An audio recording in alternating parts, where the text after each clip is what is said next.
Hello everyone! In this video, we would like to share one of the most historical places in Intramuros, Manila, the Baluarte De San Diego.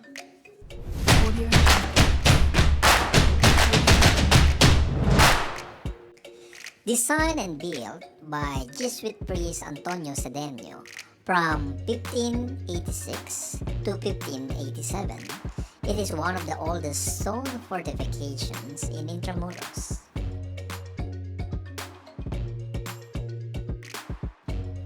Began as a circular fort called Nuestra Señora de Guia, renovated in 1593 to join the walls of the city.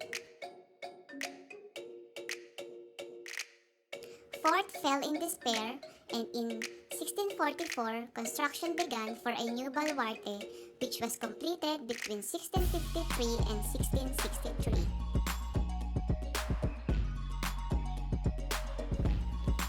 By the way, Baluarte is a Spanish word which means a stronghold into which people could go for shelter during a battle.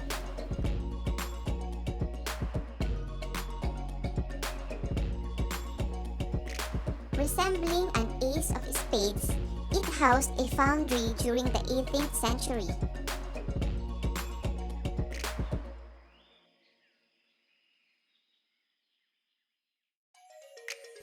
The Baluarte was breached by British forces with cannon fire in 1762.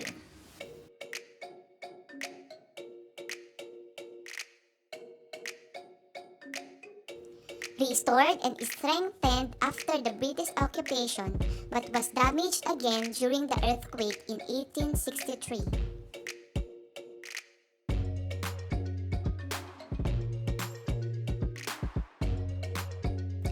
It was then condemned by the Spaniards.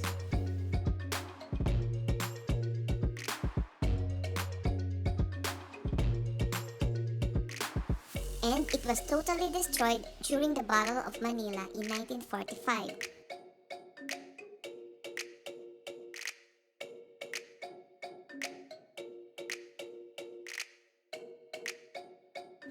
Finally, restoration done from 1979 to 1992.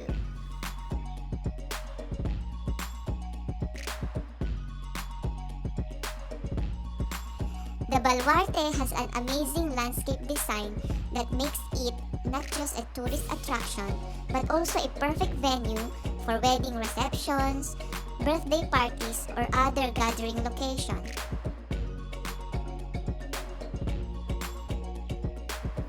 It can also be added as part of an educational field trip, as the student can also learn more about the history of Intramuros during the time of World War II.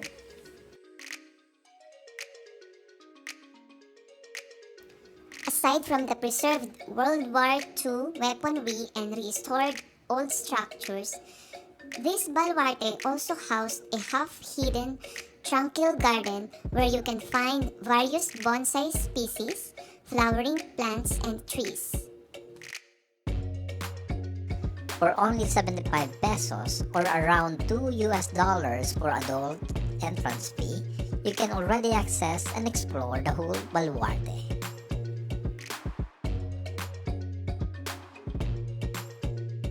Oh, FYI, Baluarte de San Diego is just a walking distance away from other tourist spots here in Intramuros, like Philippine President's murals, Reducto de San Pedro, Intramuros and Rizal Bagumbayan Light and Sound Museum, and a lot more.